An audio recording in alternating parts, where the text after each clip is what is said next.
Hello, and welcome to a special edition of Political Forum. I'm Eddie Arruza.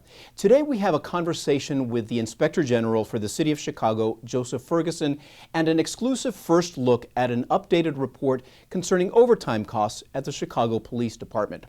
Political Forum is brought to you as a community service by CAN-TV, and you can watch this program online at cantv.org/watch. And with that, I'd like to welcome the Inspector General for the City of Chicago, Joseph Ferguson. Thank you for making time to speak with us on Political Forum. As we air this program, you are releasing this update to the audit that you completed in October of 2017, in which you made 13 recommendations to the police department to rein in overtime costs. We're going to get into some of the details of those 13 recommendations, but overall, what is your assessment of how the department is doing in trying to meet the benchmarks that you set forth? It's a work in progress would be, I think, the fair way of putting it. There are a number of areas that involve updating of policies. There are a number of areas that involve updating or refreshing of training. There are a number of areas that lean into new technological tools for this.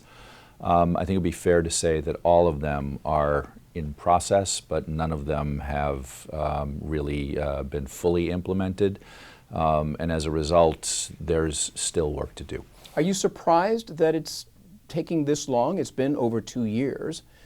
Should they be making better progress by now? So at the time that we released the report in October of 2017, one of the striking things to me as we briefed aldermen, and we did that with the department representatives there in the room, was that aldermen were upset because they had understood, based on representations from the department, and this is during the Emanuel administration, to be clear, that the department would have completed a move from manual timekeeping to electronic timekeeping, or would nearly have been there by the time that we released this audit. What they learned was there was no move in that regard.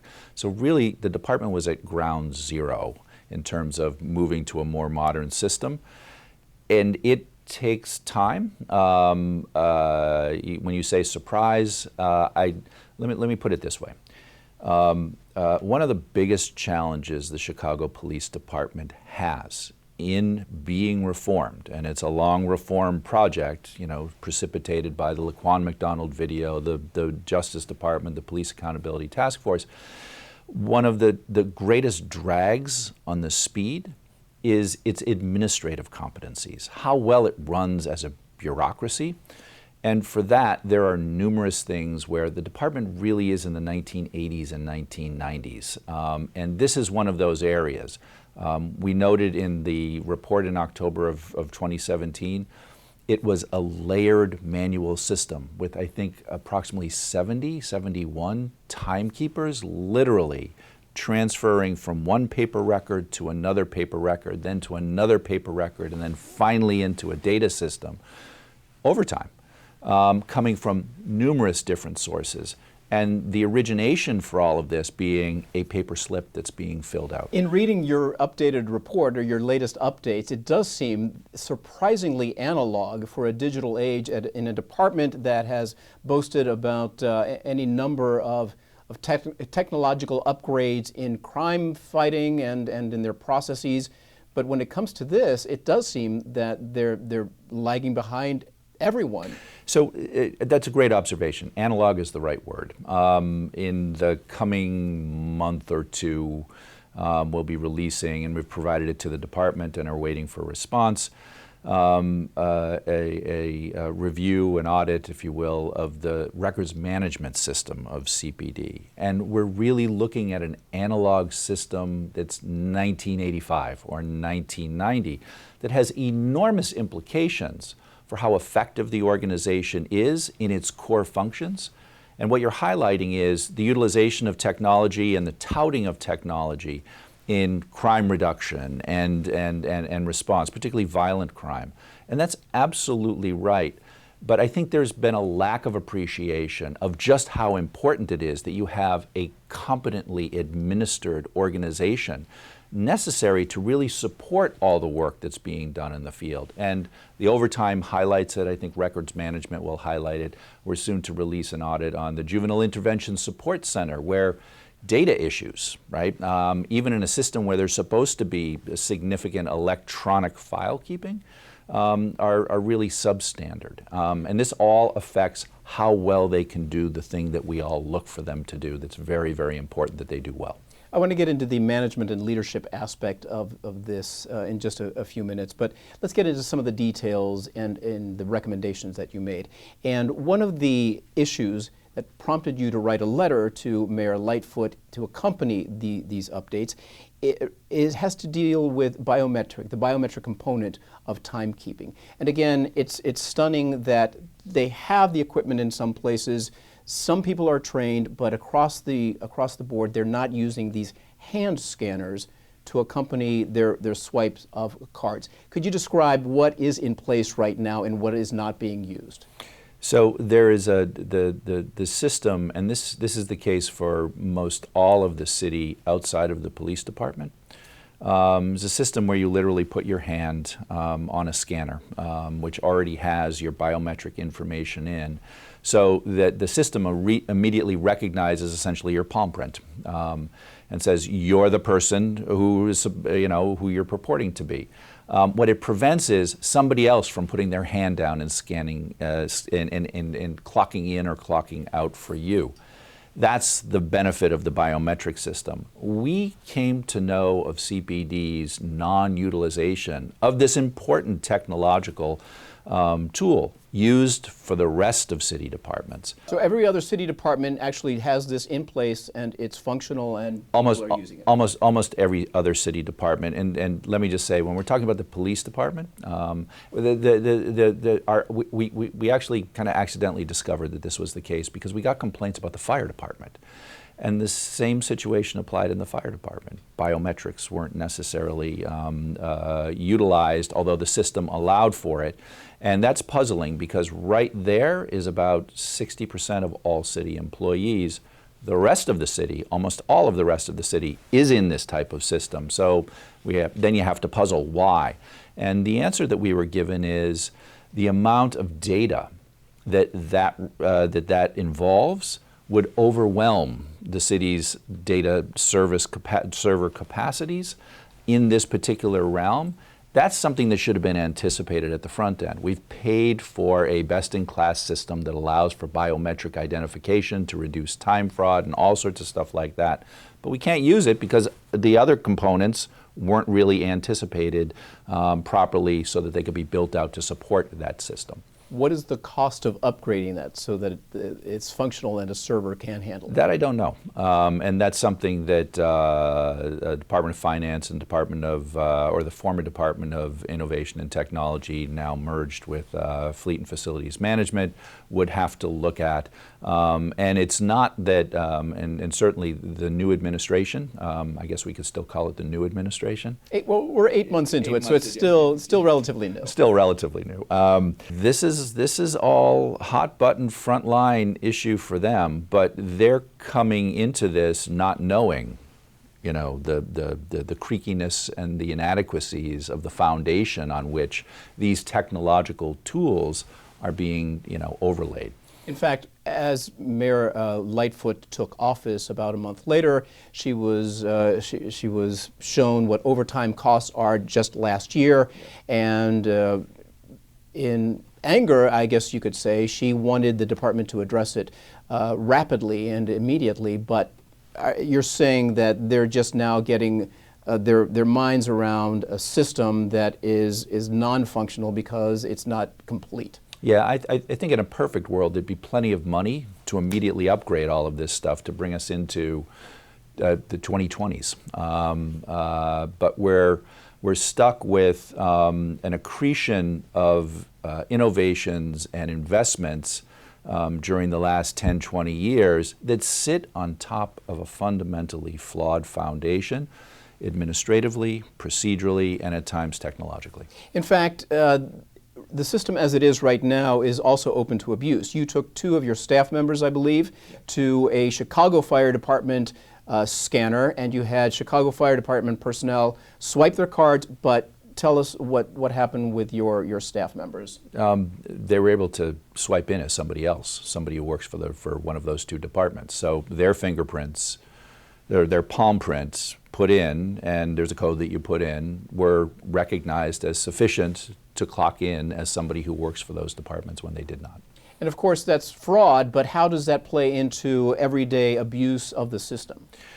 What it means is we can't assure ourselves that the folks who are on the clock are actually on the job. And that could be big, that could be small, that could be small over a long period of time that then becomes big. But what it impacts is not only potentially from a dollar perspective, but how well the organization itself can run. If its people aren't where they're supposed to be on the clock as represented, that inevitably is going to cause problems in operations. And it also means that somebody can swipe in as somebody else, isn't that correct? That's the bottom line. Do you have any information, any evidence that that is being done, or that is widespread, or why it's being done? That it's widespread, that's the point, is you don't know. So then you're relying upon, you used the word analog before, let's go back to the analog world. Somebody calls our tip line and says, my partner, my coworker, is not actually here when they're being swiped in because somebody else is swiping in for them. And that's one case, and you really have no way of knowing just how widespread it is. So what we're missing is accountability. Continuing on that idea of analog, CPD employees have to swipe in and swipe out, but they still don't use that for processing payroll. Is that right? That's exactly right. So we've taken a step forward in the requirement of using an electronic system that brings us into the latter 20th century, early 21st century, if you will. But that information itself is still not being used as the basis for paying people. We still have all of those timekeepers who are then writing down, transcribing, or putting, manually putting in information into the payment system. So it's this hybrid. We're in an in-between world while we try to make progress to the way things should be. And of course, nobody wants to see a lot of people lose their jobs, but this is a manual, labor-intensive process that can be streamlined and made, well, like a 21st century payroll process, shouldn't it be? Absolutely right. Two things sort of embedded in your question. And one is people may lose their jobs if we move to a more effective, efficient system. Maybe yes, maybe no. What we often hear from union leaders is, when we put forward things like this, is you don't care about the workers, people are going to lose their jobs, and that's not true. What it allows for is the repurposing of these very people to better and higher uses elsewhere in any department. Frankly, especially in a world where we don't have all the fiscal resources we would like, we really should be in a state of constant evolution and improvement in operations where we are utilizing workers in traditional ways right now and training them up to utilize them in higher functions and better ways that more comport with organizations in the 21st century. In your updated report, you say that the department has initiated a couple of new systems, applications. One is called ClearNet. Tell us what that is and whether it's effective in trying to curb overtime costs.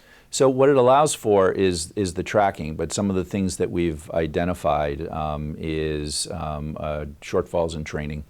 And something that you've already mentioned is the information goes in, but in order for it to be transferred to the outcome place, which is actual payments, and the ability to then audit, which it allows, there's sort of that possibility. There is still this step where we have people in the analog world having to transfer it to other systems and so on and so forth. So the tool is there, but the full utilization of the tool is still a work in progress. What is it? To tell you the truth, I'm not going to speak in fine point detail. There's a number of systems the department has in play. Did you feel, though, that this was a step in the right direction, or is it just a Band-Aid as they try to go digital? It's absolutely a step in the right direction. The intentionality is there. The functionality within these tools is there. They don't throw these things and these tools simply to respond in a transactional way to get out of a bad IG report. They're caught, though, in the switches, old world, new world. There isn't the money to say, you know, day -1, we're in the old world, we're going to build the entire system. Day 1, we're completely in the new world. The way this works is we are in a challenge system. These are component parts to the new system that we can start to implement now, but we got one foot in each world. That's where we are right now. And in fact, you point out in your new report that there are issues with ClearNet because they can have duplicate and overlapping entries. And again, it's up to the human element in this to try to figure out what is what. This and those observations actually go to, and it's not specific to CPD. It's actually a larger issue with data and data management in the city. There aren't universal standards for data entry, one, which means you have inconsistent data and sometimes flawed data at the outset. But two, data needs to be verified. And that is through sort of a periodic kind of regular audit process to kind of catch these things or the degree of incidence of these things to figure out whether you need to tweak the system, improve your standards. That isn't CPD alone, although it's absolutely CPD, and that's been reflected, and it's actually thematic in other audits that we have or evaluations that we've issued, probably most notably the gang database audit that was issued last year, in which the amount of errors that existed in the data, the flaws in the data, were profound. Same sorts of issues inhered in the strategic subject list data. It's pretty commonplace, and given the importance of the uses to which this data is put, including here, talking about making sure people are paid the right amount and are actually doing what they claim to be doing for the amount of time they claim to be doing it, the consequences are all over the place. I want to talk about fatigue, officer fatigue, and how that plays into overtime and how it plays into the effectiveness of the police force. But CPD did acknowledge, as you're conducting this update, the existence of 4 specific potentially abusive practices when it comes to overtime. They're called trolling, paper jumping, lingering, and self-appointed DUI guys. Can you tell us a little bit about what these practices are? Because trolling, I guess, is not the same thing as internet trolling. This is a completely different. So let's talk about paper jumping. And CPD at most has acknowledged the potentiality and the sort of the occasional incidence of it, but really hasn't sort of fully embraced the fact that it may be a fairly broad and long-running practice.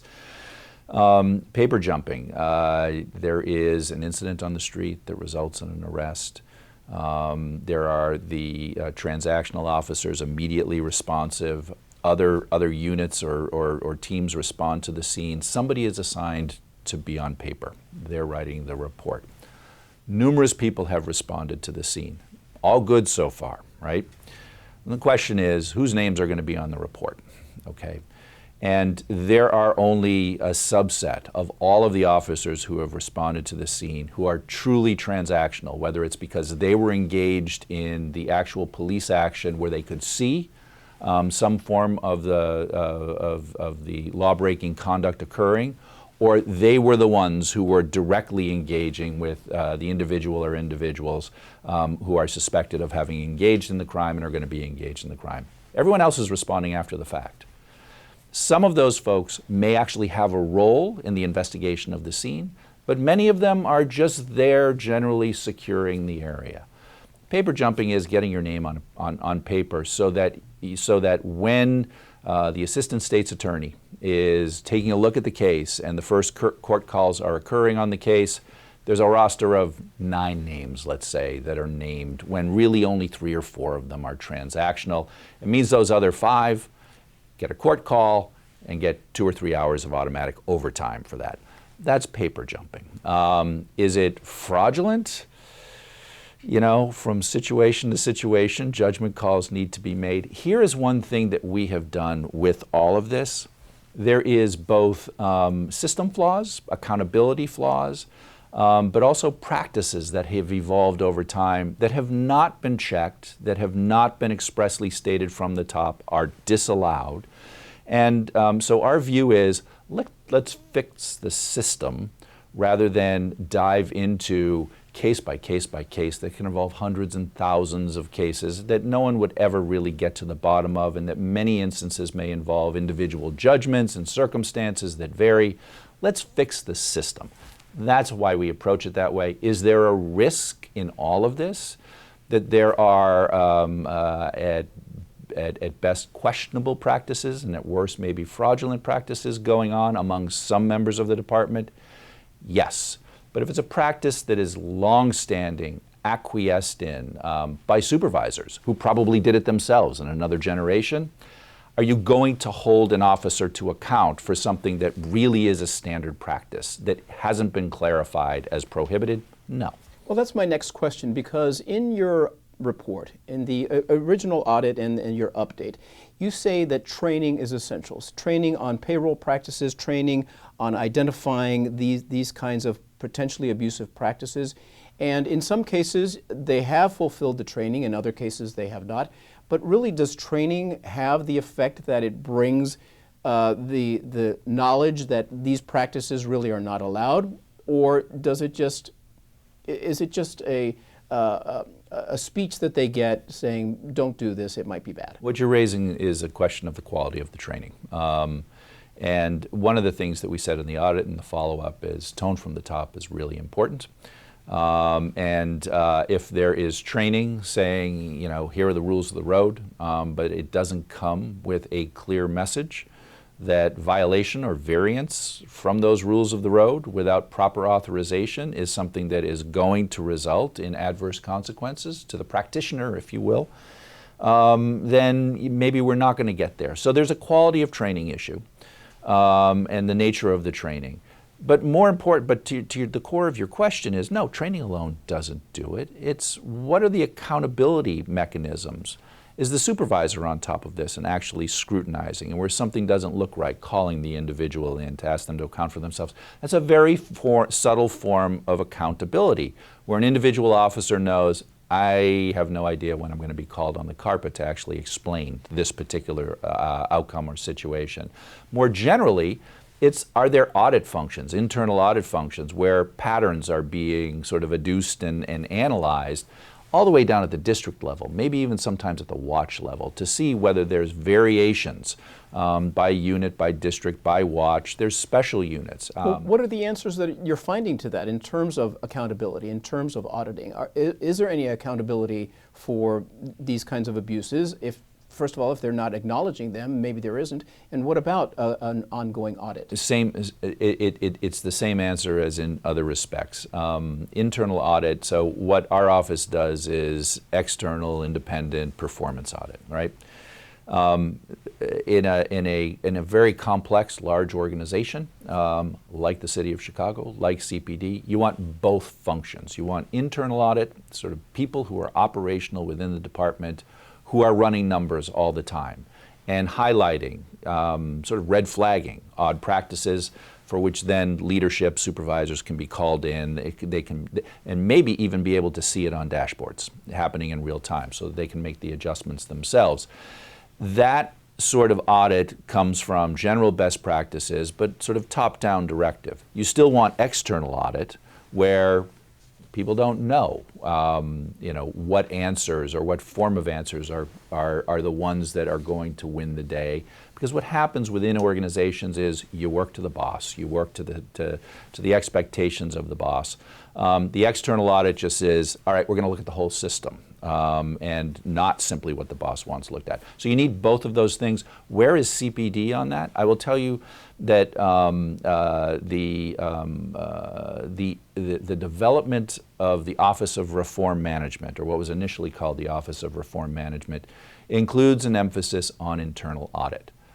Baby steps, first steps. Is it big? Is it sufficiently staffed yet? No. But is there an awareness of the importance of it? Absolutely. Is there an awareness of the importance of it with a high degree of sophistication in data analysis? Absolutely. Is it implemented at this point? No.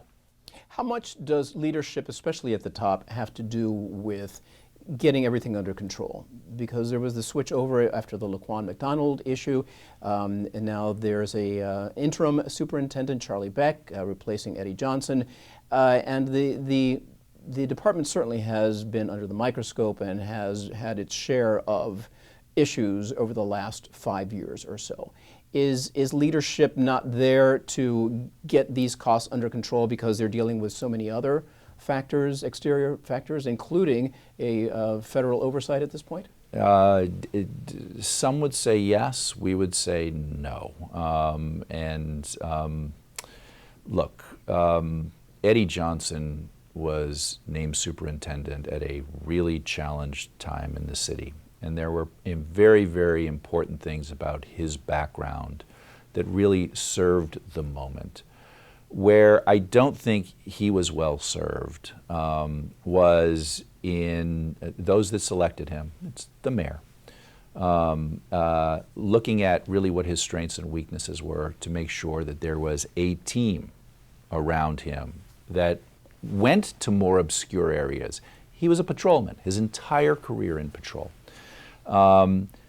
Which means he's not an administrator of large bureaucracies. And so who do we have around him to actually make that assessment as to the quality of what's going on and support him in pursuing the overall mission? That's where we did not make progress during his time. I think Charlie Beck has been through the process of reforming a huge department. Better appreciates, even though he himself comes from patrol and then detectives before moving into management. And I will say LA, the advantage that LA had over Chicago was it was administratively a professional department, pretty high professional standards because it had a much longer history of external oversight and internal audit functions. But I think Charlie Beck appreciates that you can't build the new on top of a flawed foundation, and that's what's being appreciated at this point in time. I don't think that was appreciated during the last administration within the department. The Chicago Sun-Times reported that the overtime at both police and fire departments last year, 2019, was $210 million. There was an additional $33.7 million in lump sum payments to employees who had accumulated comp time over the years. That is something, of course, that is not done in the private sector at all. Is that a component where they can save all of their comp time up until the end and get quite a substantial figure? Is that something that can be changed quickly? Is that part of the collective bargaining agreement? Why can't this be reined in? So first, if it's already accumulated, they're entitled to it, right? And there is a principle that applies in the CBA, the collective bargaining agreement realm, the labor union realm, called past practice. So even if it is not expressly written into the contract, if the contract has been construed and applied in ways that allow for a particular practice to evolve over time, if the practice is going to be changed, unilaterally, it's going to result in a grievance. And we've seen this in operational areas of the department, put aside this administrative area. And so there are complications in changing the world. Unfortunately, these changes to past practices almost inevitably feed into the negotiations of the next collective bargaining agreement, where we all know that there are some things that we want to change, but everything that we want to change requires a compromise and giving up something somewhere else. What is the case that we have spoken to for years and is deeply problematic is we've never had a handle of how much accumulated comp time there was. So there are people leaving the department getting checks in the six figures for this accumulation of comp time.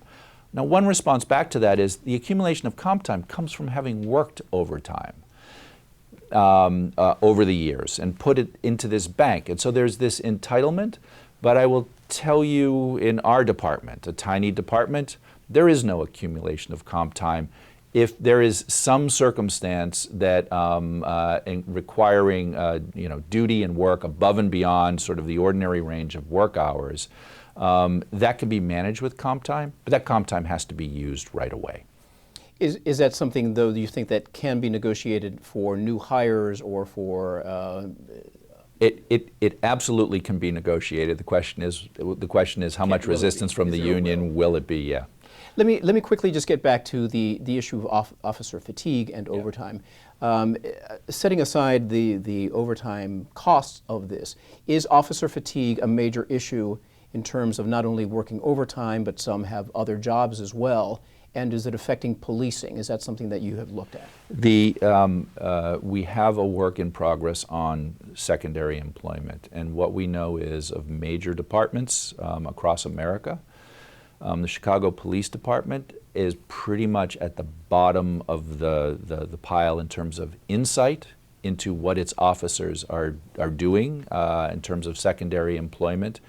And it is pretty well established that there are risks, higher risks of fraud, higher risks of misuse of law enforcement or the appearance of law enforcement authority, because remember, officers have a 24/7 obligation. They are armed, they carry a badge, and there are rules for this, but they are not aggressively enforced. And maybe most troubling, because the things that I just mentioned, those are occasional situations. The thing that's most troubling is, especially in a world where we know that officers are working significant overtime, is they have these additional jobs, which means we can have officers working 80, 90, 100 hours a week. When you combine all of their employment, their regular time, their overtime, plus their secondary employment, this is an extraordinarily stressful job, where officers have to make decisions with significant consequences, where they carry firearms and sometimes have to make life and death decisions. If you are not alert, if you are tired, if you are worn out, you're not going to make the best decisions. One. Two, that type of work schedule eventually takes a toll on the general health and well-being of an officer, and on top of what really is a stressful job. We do not have a handle on that, and we score out pretty much at the bottom of the scale. Why nationally. does CPD not have a handle on that? Because, again, this goes into the interesting dynamic of what collective bargaining agreements in the past have allowed for, and then further whether the department, and here the city, and this would go all the way back to the Daley administration. This isn't the Emanuel administration. There are actually efforts by the Emanuel administration to claw back some of this territory. But it goes to the larger issue of whether or not the city is exercising all of its managerial space and prerogatives allowed for under the contract.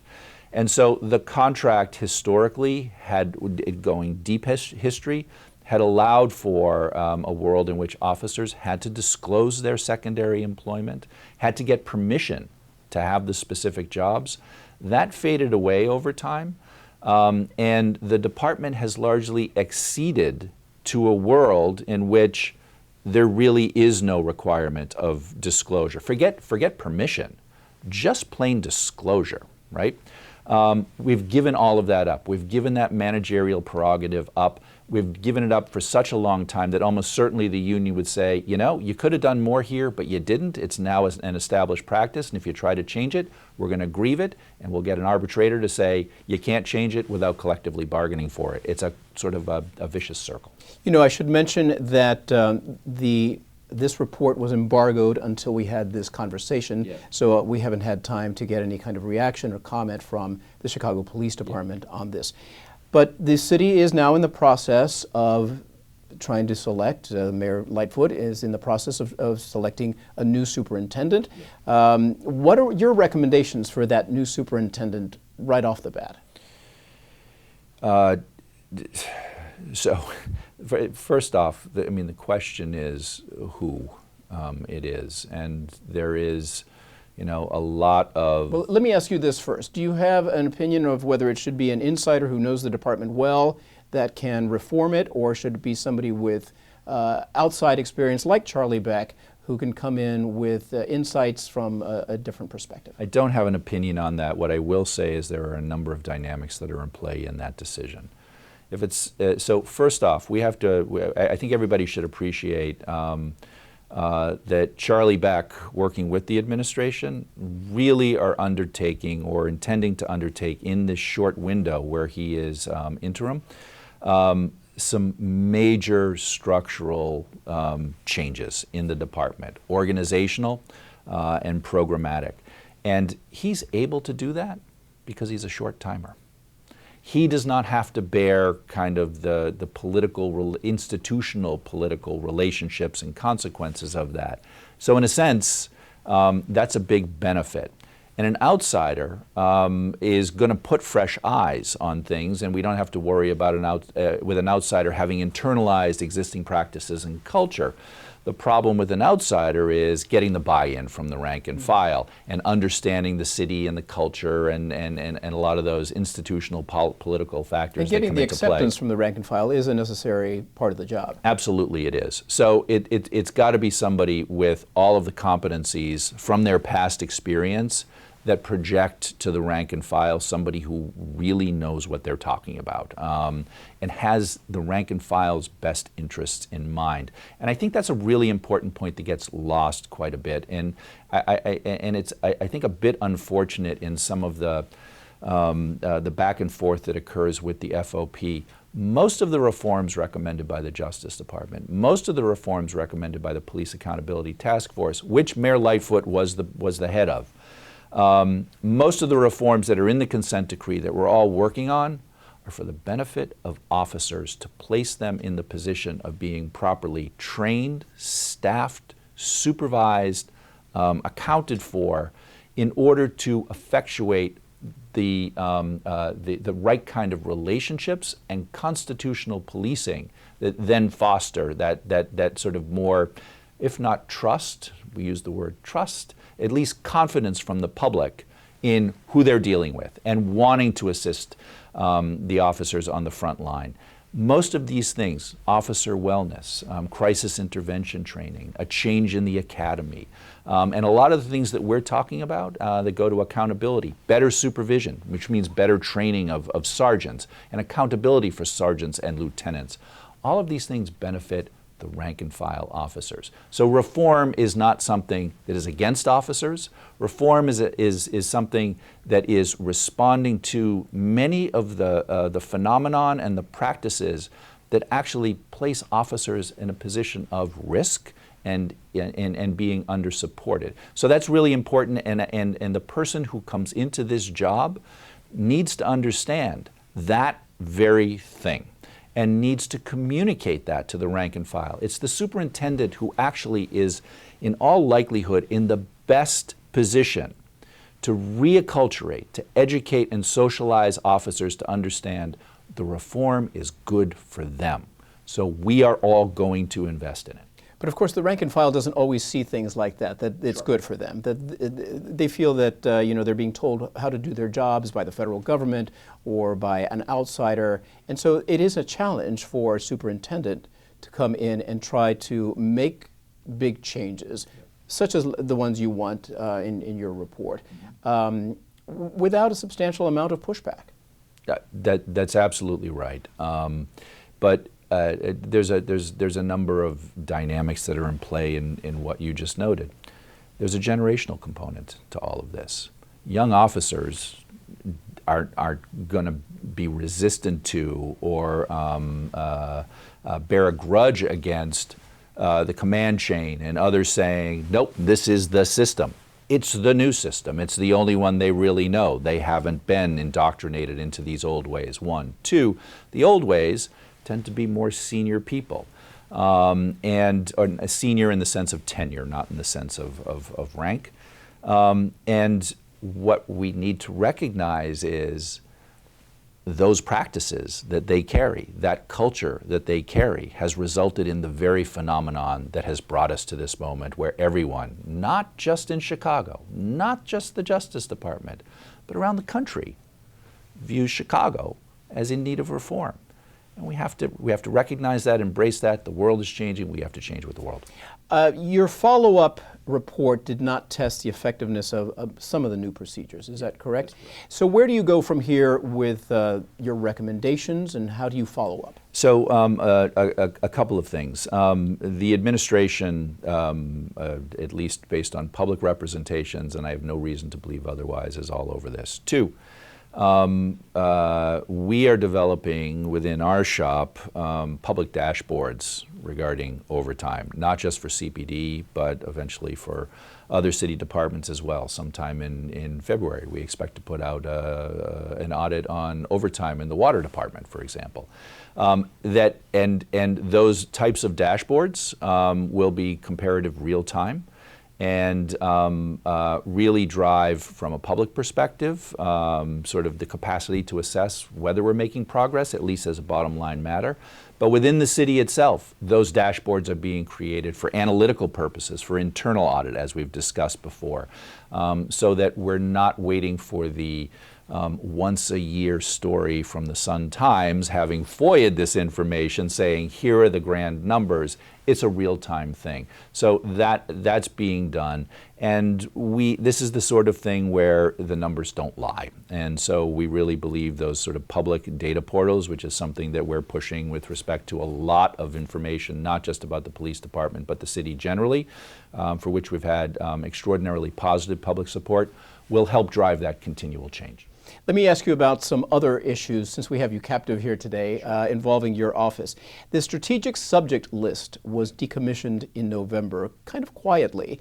It had been in place for about a decade or so, and it was a database that involved what were called party-to-violence individuals, PVI, that either were thought to have committed a crime or could be the subject of a crime. Right. Could you tell me just a little bit about this database, why it was decommissioned, and why you're still kind of keeping an eye on where it's headed next? You mentioned before the utilization of technology or sort of more contemporary data-based modalities for crime reduction.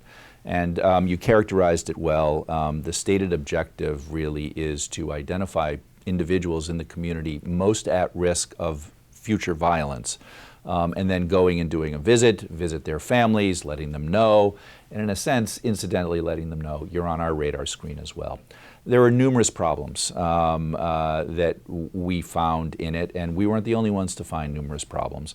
One went to the type of data that was being used. Arrest data was being used, and you'd say, arrest data? That seems like a pretty good indicator of whether somebody is sort of leaning towards the end of sort of societal activities that might subject them to more violence. Here's the problem. Well, people are arrested and they are not then charged or not convicted. So then what's the value of the arrest data in that situation? Additionally, some of this arrest data, misdemeanors, right? There are other folks who are present, involved in, maybe the victim of a shooting, but don't actually get charged, maybe because the circumstances don't allow them to get charged, right? But if you're in a situation where you're amidst some form of gang conflict that results in you, a non-innocent bystander, getting shot, that probably puts you in a group where you may be subject to higher risk of violence going forward. Those situations and those people weren't poured in there. So from both ends of the spectrum, there were questions about the model. And then we've already discussed quality of data. There are quality of data issues that we're seeing. And then finally, I mean, you mentioned training before. People, and this actually touches upon things that we reported out in the gang database, is these scores found their way into all sorts of other documents. And the people who utilize those documents for criminal justice proceedings, all sorts of reasons, weren't ever trained on what these scores could and couldn't be used for. So access to this information wasn't controlled. The parameters for the use of the information wasn't controlled. These are things that we said in the gang database. And it fostered a lot of misunderstanding as to what the significance was of having this strategic subject list score. Your office has issued guidelines or recommendations on any future database and how that should be conducted. Could you just very quickly tell us what it is that you're recommending?